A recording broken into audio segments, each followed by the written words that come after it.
The United States is now trying to talk to Venezuela to try to get oil from them again and lifting U.S. sanctions against Venezuela. The United States, being the oil addict that it is, can't even manage its own domestic oil production, and so the U.S. remains dependent on foreign oil suppliers, and now it's turning to its enemy, Venezuela, to get oil.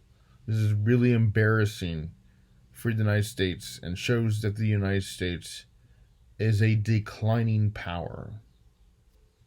Ever since Venezuela became socialist back in 1999, when Hugo Chavez came to power, the United States and Venezuela have clashed with each other and have been at odds.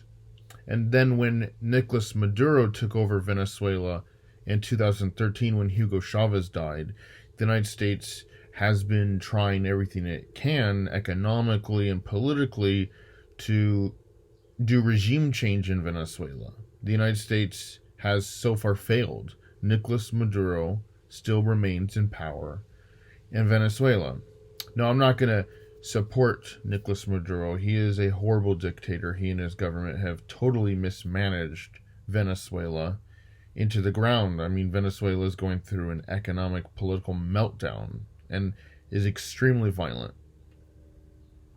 But the U.S. efforts to try to dislodge Nicolas Maduro from power have failed. So since 2014, especially, the United States has put economic sanctions on Venezuela.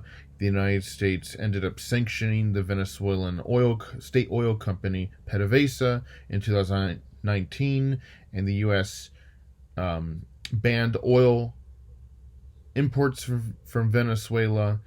And then in recent years, the United States was even threatening military action on Venezuela. In 2017, 2018, and 2019, many American politicians like Rick Scott of Florida and Marco Rubio and Lindsey Graham and even Donald Trump were threatening possibly a U.S. military invasion of Venezuela. That ended up not happening, thankfully, because a war in Venezuela would not fix the situation. But the U.S. went from threatening to invade Venezuela to now trying to come back to the negotiating table with a government they don't even recognize. The U.S. stopped recognizing Nicolas Maduro as president of Venezuela in 2018, and he's under investigation for drug trafficking crimes. And yes, the Venezuelan government is very much involved in the cocaine trade and cocaine production. But now the U.S. is trying to talk with a government that they officially stopped recognizing in 2018 because the U.S. recognizes Juan Guaido as president, even though he has no control over Venezuela.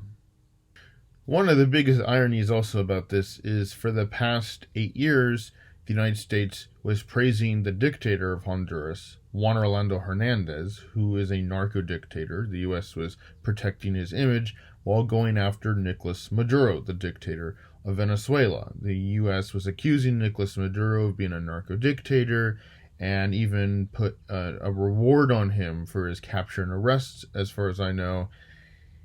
And now the U.S. has gone against its own pawn and puppet dictator Juan Orlando Hernandez of Honduras, and now he's in trial in the U.S., but Nicolas Maduro remains in power, and the U.S. is trying to talk to Maduro's government to possibly start buying Venezuelan oil again, lifting the sanctions, and that oil companies like Chevron can go back to business with Venezuela. This is really ironic and hypocritical of the U.S. The tables have totally turned. So here are some of my conclusions at the end of my video. The U.S. sanctions against Venezuela, including the sanctions on the oil, have certainly made Venezuela worse. While the Venezuelan socialist government has a lot of its own responsibility for mismanaging its own country and its own economy, the U.S. sanctions against Venezuela, against their state oil company, the banning of Venezuelan oil exports certainly didn't help, but only made it worse. But they failed in forcing the Venezuelan government to crumble. It didn't work in regime change. It just made the situation in Venezuela worse. And the other thing to talk about is, when really is the U.S. going to manage its own oil production? When is the United States ever going to really be energy independent? The dependence on foreign oil, while the United States has a lot of its own oil reserves, and Canada to the north to get oil from, it really just makes no sense in 2022 why this is still a problem, why the U.S. still just cannot be self-sufficient with its own oil production. It makes no sense.